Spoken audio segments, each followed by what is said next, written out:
des Sohnes und des Heiligen Geistes. Jesus Christus, den wir einen Weg in unserer Welt bereiten wollen, er sei mit euch. Und mit deinem Geist. Liebe Schwestern und Brüder im Herrn, wir sind leider immer noch im Lockdown. Gottesdienste sind bis 31. Januar ausgesetzt, die öffentlichen Präsenzgottesdienste. Deshalb sind wir mit Ihnen in besonderer Weise über YouTube verbunden. Dieser Gottesdienst wird heute aufgenommen. Sie können ihn auf der Homepage unserer Pfarrei über YouTube dann anschauen. Auch Sie grüße ich alle herzlich, wie Sie mit uns verbunden sind, gerade jetzt in dieser außergewöhnlichen Zeit. Nach dem Fest der Taufe Jesu am vergangenen Sonntag hat fast unbemerkt die Zeit im Jahreskreis begonnen. Der Alltag hat wieder angefangen, das Jahr ist jung. Von Anfängen hören wir auch heute in den Lesungen. Sie sind Chancen, sie können das Leben völlig verändern. Neues kann wachsen. Auch wir sind neue Menschen geworden durch die Taufe und den Glauben an Jesus, den Herrn. Lasst uns sein Erbarmen anrufen. Herr Jesus, du bist vom Vater in die Welt gekommen. Herr, erbarme dich. Herr, erbarme dich. Du hast uns als Zeugen für dein Reich berufen. Christus, erbarme dich. Christus, erbarme dich. Du gehst mit uns, wenn wir unterwegs zu den Menschen sind. Herr, erbarme dich. Herr, erbarme dich. Der allmächtige Gott, erbarme sich unser. Erlasse uns die Sünden nach und führe uns zum ewigen Leben. Amen.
Lesung aus dem ersten Buch Samuel. In jenen Tagen schlief der junge Samuel im Tempel des Herrn, wo die Lade Gottes stand. Da rief der Herr den Samuel, und Samuel antwortete: Hier bin ich. Dann lief er zu Eli und sagte: Hier bin ich, du hast mich gerufen. Eli erwiderte: Ich habe dich nicht gerufen. Geh wieder schlafen. Da ging er und legte sich wieder schlafen. Der Herr rief noch einmal: Samuel. Samuel stand auf und ging zu Eli und sagte: Hier bin ich, du hast mich gerufen. Eli erwiderte: Ich habe dich nicht gerufen, mein Sohn. Geh wieder schlafen. Samuel kannte den Herrn noch nicht, und das Wort des Herrn war ihm noch nicht offenbart worden. Da rief der Herr den Samuel wieder zum 3. Mal. Er stand auf und ging zu Eli und sagte: Hier bin ich, du hast mich gerufen. Da merkte Eli, dass der Herr den Knaben gerufen hatte. Eli sagte zu Samuel: Geh, leg dich schlafen. Wenn er dich ruft, dann antworte: Rede, Herr, dein Diener hört. Samuel ging und legte sich an seinen Platz nieder.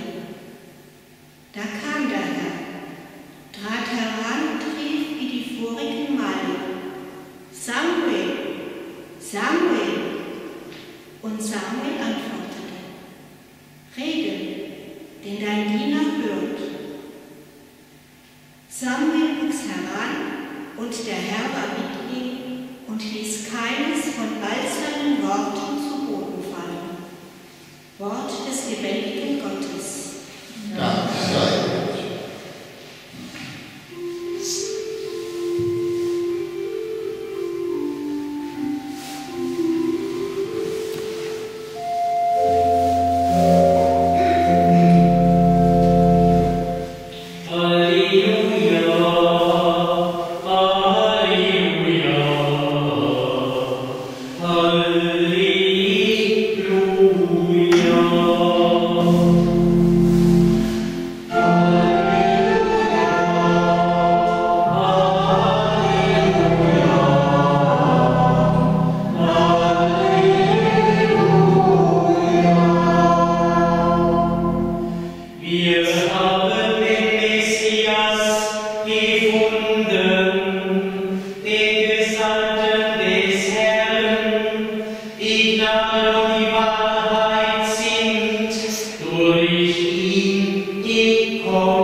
Aus dem heiligen Evangelium nach Johannes.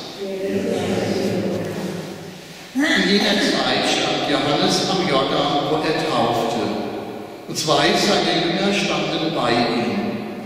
Als Jesus vorüberging, richtete Johannes seinen Blick auf ihn und sagte: Seht das Lamm Gottes. Die beiden Jünger hörten, was er sagte, und folgten Jesus. Jesus aber wandte sich um, und als er sah, dass sie ihm folgten, sagte er zu ihnen: Was sucht ihr? Sie sagten zu ihm: Rabbi, das heißt übersetzt Meister, wo wohnst du? Er sagte zu ihnen: Kommt und seht. Da kamen sie mit und sahen, wo er wohnte, und blieben jenem Tag bei ihm. Es war um die 10. Stunde.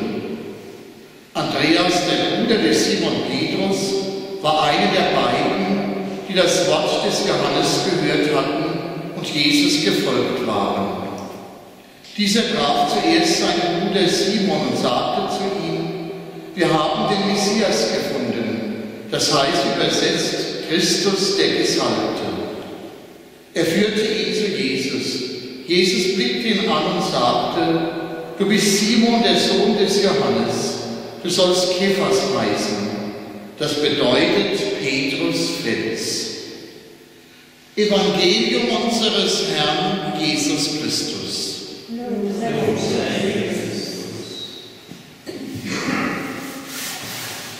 Liebe Schwestern und Brüder im Herrn, wo wohnst du? So fragen die beiden Jünger Jesus.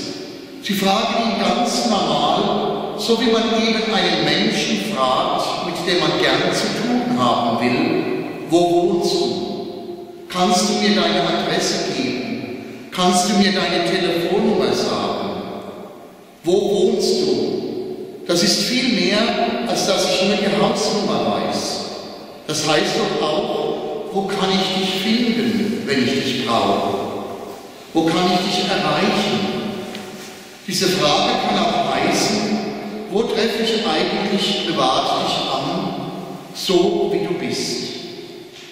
Und dann wird so eine Frage schon viel direkter. Manche Leute sind heutzutage schon sehr vorsichtig mit ihrer Privatadresse.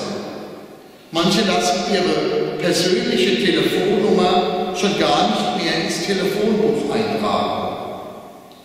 Denn zu Hause, das ist etwas sehr Privates. Eine Wohnung ist gewissermaßen der Spiegel unserer Seele. So wie es in mir drinnen aussieht, so sieht es oft auch außen in meiner Wohnung aus. Können Sie nicht auch feststellen, in Zeiten, wo ich selbst aufgeräumt bin, da ist auch mein Zimmer aufgeräumt.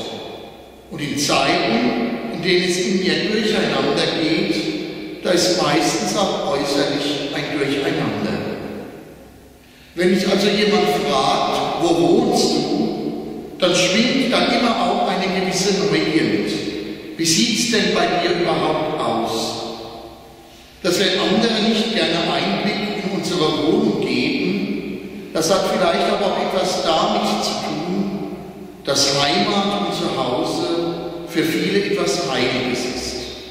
Ein Ort, der mir heilig ist, den ich vor fremden Blicken schützen möchte. Meine lieben Mitchristen, wo wohnst du? Das haben wir eben diese Frage im Evangelium von den beiden Jüngern an Jesus gehört. Wo wohnt eigentlich Jesus? Das fragen sich auch heute noch viele Menschen. Wo wohnt Gott?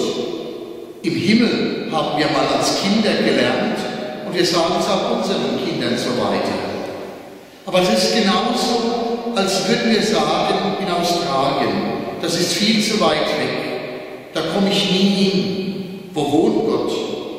Die Juden sagen, seit der Tempel, die Wohnung Gottes, zerstört ist Gott auf der Wanderschaft unter den Menschen.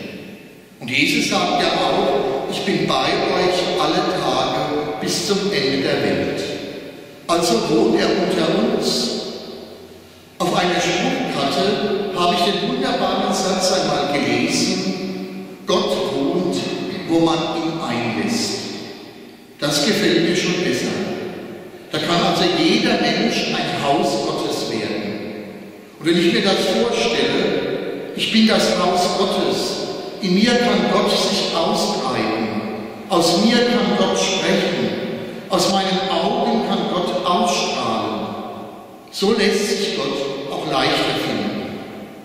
Und es ist heute nicht an der Zeit, dass wir Christen Christus ausstrahlen sollen, ihn bezeugen und weitersagen sollen. Der Glaube muss Wellen schlagen, sonst bleibt er tot, nicht hörbar und sichtbar. Eine Aufgabe, die einem jeden von uns aufgetragen ist. Die Welt von heute, die über große Strecken hinweg schon so säkularisiert ist, diese Welt wartet aber trotzdem auf diese Antwort von uns Christen, dass wir die suchenden Menschen zu dem hinführen, der unserem Leben Sinn und Richtung geben kann, der zu einem erfüllten Menschsein uns verhelfen will. Nehmen wir diese Aufgabe und Chance wieder wahr. Liebe Schwestern und Brüder im Herrn, wo wohnt Gott? Vielleicht sagen wir auch in der Kirche im Tabernakel, das stimmt, aber Gott wohnt nicht nur da. Ich habe noch einen Spruch gelesen, der mir auch sehr gut gefällt. Nicht nur da ist man daheim, wo man seinen Wohnsitz hat, sondern dort, wo man verstanden wird. Ich denke, für Jesus gilt dieser Spruch voll und ganz. Er war nicht nur in Nazareth zu Hause, sondern überall, wo man ihn verstanden hat. Und darum konnte er auch sagen, die hier, die den Willen Gottes tun, die sind mir Heimat, die sind mir Mutter, Schwestern und Brüder. Schauen wir weiter in in das eben gehörte Evangelium hinein. Die beiden Jünger sind bei Jesus. Sie sehen, wo er wohnt und begreifen, dass er überall und nirgends wohnt. Jesus geht zu denen, die kein Zuhause haben, zu den Zöllnern und Sündern, zu denen, die am Rand der Gesellschaft stehen, zu den Armen und Kranken, zu den Traurigen, zu denen, die keiner mag. Und zu ihnen sagt er: Kommt zu mir, die ihr beladen seid und der Lasten stöhnt. Ich will euch ein neues Zuhause geben. Sie spüren, dass Jesus sie in sein Herz schließt, dass man bei ihm dann zu Hause sein kann. Nicht da ist man daheim, wo man seinen Wohnsitz hat, sondern da, wo man verstanden wird. Ich wünsche mir eigentlich, dass das auch für die Kirche gilt. Für die Kirche als Gebäude, in der wir jetzt sind. Hier soll ein Ort sein, wo ich daheim sein kann, wo ich mich verstanden fühle, wo ich spüre, hier ist Gott, der mich versteht. Und dann soll es auch gelten für die Kirche aus lebendigen Steinen, für die Gemeinde, für uns alle. Wenn Gemeinde ein Ort ist, wo ich verstanden werde, dann fühle ich mich in ihr wohl, dann bin ich dort zu Hause. Gemeinde als ein Ort, wo man Verständnis füreinander hat. Gemeinde als ein Ort, wo man Gott einlässt. Gemeinde als ein Ort, wo Jesus daheim sein kann, wo wir füreinander ein Stück Heimat sind. Kommt und seht, sagt Jesus auf die Frage der Jünger. Und er lädt sie ein. Und sie bleiben bei ihm für den Rest des Tages. Wenn wir das als Gemeinde auch sagen könnten: Kommt und seht, hier wohnt Gott. Wenn wir heute Jesus fragen würden: Herr, wo wohnst du? Dann würde er vielleicht sagen: Ich wohne doch mitten in eurem Leben. Habt ihr mich noch nicht entdeckt? Dann kommt und seht. Amen.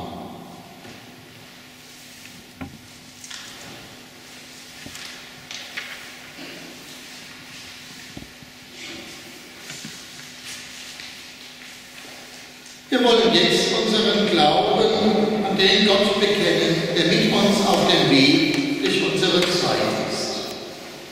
Ich glaube an Gott, den Vater, den Allmächtigen, den Schöpfer des Himmels und der Erde, und an Jesus Christus, seinen eingeborenen Sohn, unseren Herrn, empfangen durch den Heiligen Geist, geboren von der Jungfrau Maria, gelitten unter Pontius Pilatus, gekreuzigt, gestorben und begraben, hinabgestiegen in das Reich des Todes, am dritten Tage auferstanden von den Toten, aufgefahren in den Himmel. Er sitzt zur Rechten Gottes, des allmächtigen Vaters. Von dort wird er kommen, zu richten die Lebenden und die Toten. Ich glaube an den Heiligen Geist, die heilige katholische Kirche, Gemeinschaft der Heiligen, Vergebung der Sünden, Auferstehung der Toten und das ewige Leben. Amen.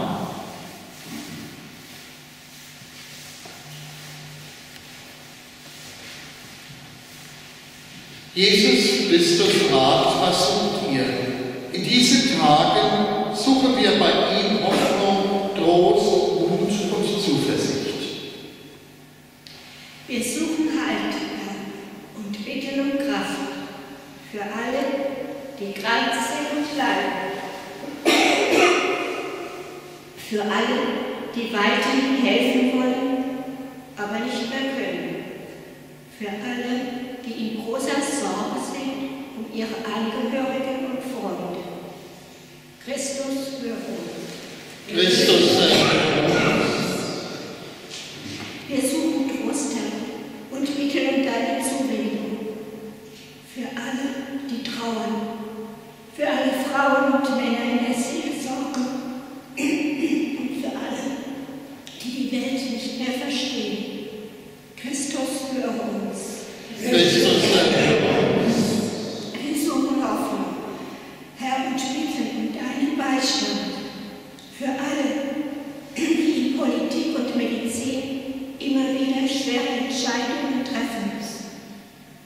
Für alle, die zunehmend bedrückt sind von den täglichen Corona-Zahlen, für Menschen in ihrer Angst.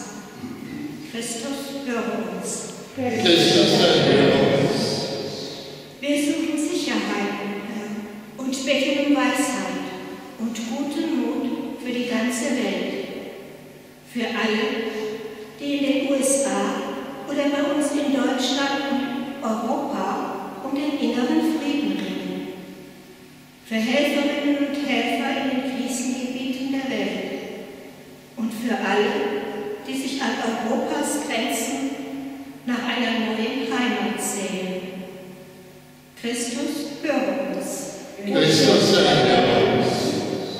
Wir suchen Heimat, Herr, in deiner Kirche und bitten um deinen guten Geist für alle, die miteinander im Dialog sind und die Einheit der Christen in der Kirche leben. Für alle, die Missstände benennen und Verantwortung übernehmen. Für alle, die deiner Einladung folgen möchten, zu kommen und zu sehen, wo du wohnst. Christus, höre uns. Christus, erhöre uns. Lass uns bei dir bleiben, Herr. Bei dir ist die Quelle des Lebens.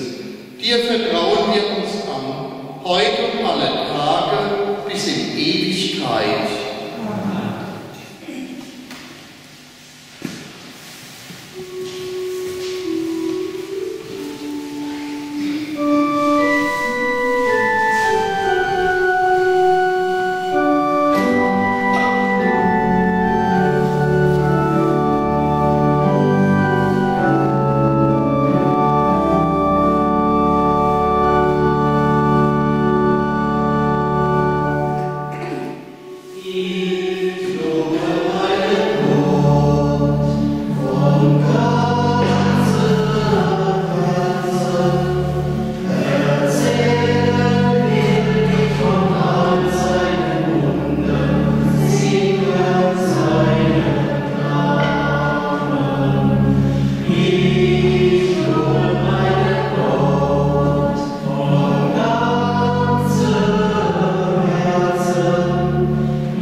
In Wahrheit ist es würdig und recht, dir, Herr, heiliger Vater, allmächtiger, ewiger Gott, immer und überall zu danken durch unseren Herrn Jesus Christus. Denn er hat Großes an uns getan. Durch seinen Tod und seine Auferstehung hat er uns von der Sünde und von der Knechtschaft des Todes befreit, unsere Herrlichkeit des neuen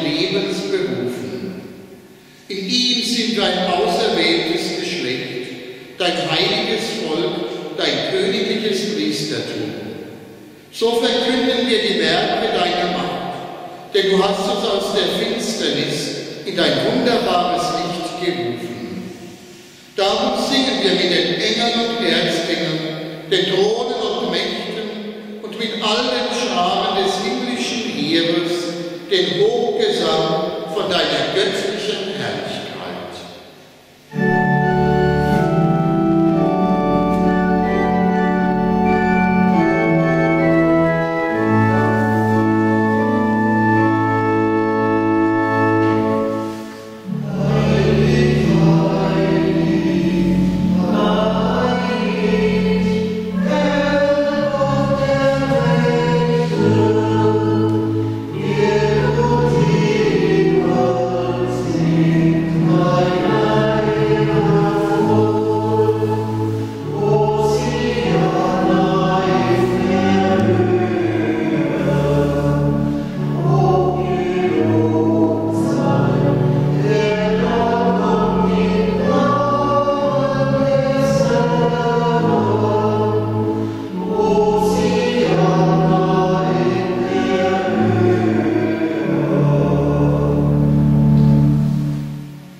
Darum kommen wir vor dein Angesicht und feiern in Gemeinschaft mit der ganzen Kirche den Sonntag als den Tag, an dem Christus von den Toten erstanden ist. Durch ihn, den du zu deiner Rechten erhöht hast, bitten wir dich. Sende deinen Geist auf diese Gaben herab und heilige sie, damit sie uns werden, Leib und Blut deines Sohnes, unseres Herrn Jesus Christus. Denn am Abend, an dem er ausgeliefert wurde und sich aus freiem Willen dem Leiden unterwarf, nahm er das Brot und sagte Dank, brach es, reichte es seinen Jüngern und sprach: Nehmet und esset alle davon, das ist mein Leib, der für euch hingegeben wird.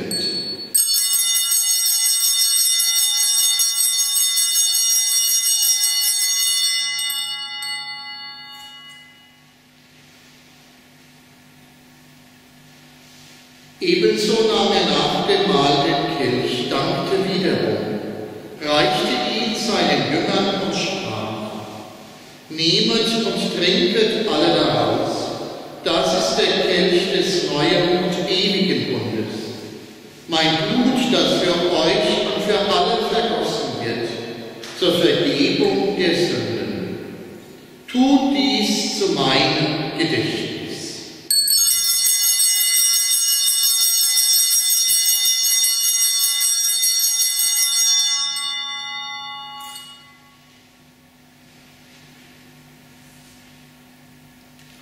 Geheimnis des Glaubens.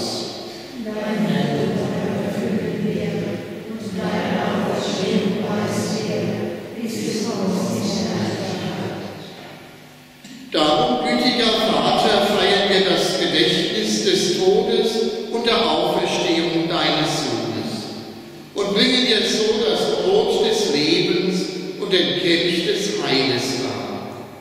Wir danken dir, dass du uns berufen hast, vor dir zu stehen und dir zu dienen. Wir bitten dich, schenke uns Anteil an Christi Leib und Blut und lass uns eins werden durch den Heiligen Geist. Gedenke deiner Kirche auf der ganzen Erde und vollende dein Volk in der Liebe, vereint mit unserem Papst Franziskus, unserem Bischof Karl-Heinz und allen Bischöfen, unseren Priestern und Diakonen und mit allen, die zum Dienst in der Kirche bestellt sind. Gedenke aller unserer Brüder und Schwestern, die entschlafen sind, in der Hoffnung, dass sie auferstehen. Nimm sie und alle, die in deiner Gnade aus dieser Welt geschieden sind, in dein Reich auf, wo sie dich schauen von Angesicht zu Angesicht. Vater, erbarme dich über uns alle damit uns das ewige Leben zuteil wird, in der Gemeinschaft mit der seligen Jungfrau Gottesmutter Maria, mit dem heiligen Josef, mit deinen Aposteln, unseren Namenspatronen und mit allen, die bei dir Gnade gefunden haben, von Anbeginn der Welt, dass wir dich loben und preisen durch deinen Sohn, Jesus Christus.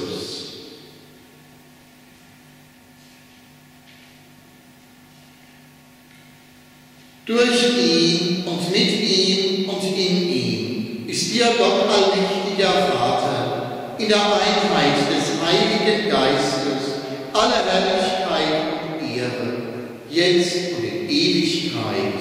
Amen.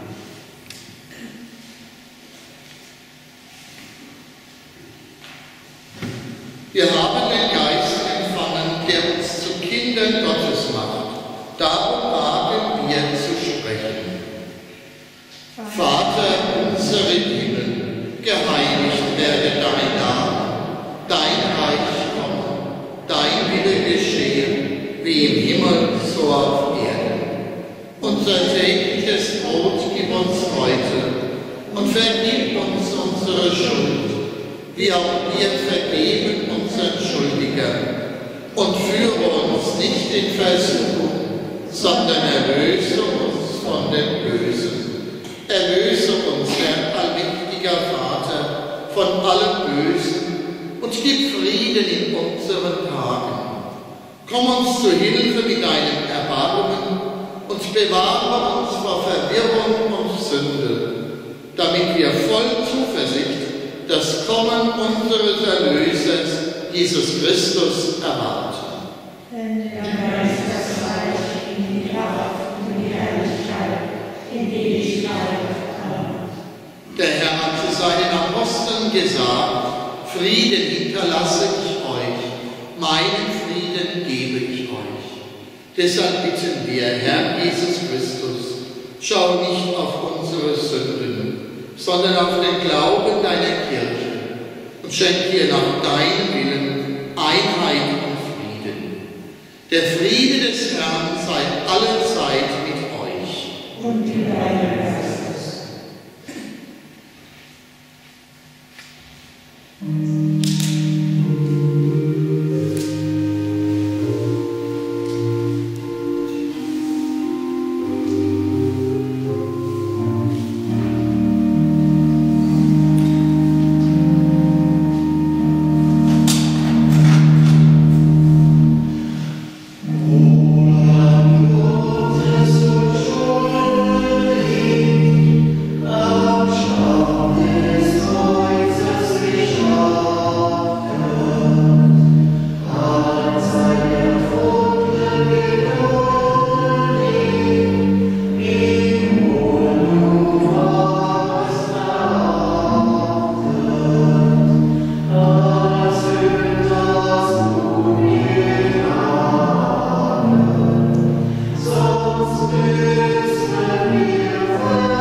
die Gott zu uns hat, der Leib Christi.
Lasset uns beten.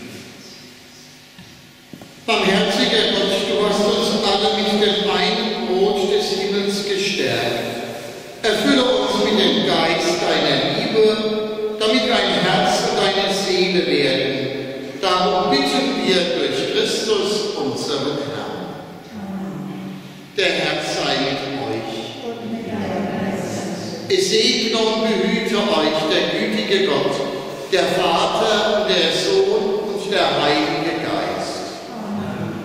Ich wünsche Ihnen allen einen schönen Sonntag, eine gesegnete kommende Woche und vor allem bleiben Sie gesund.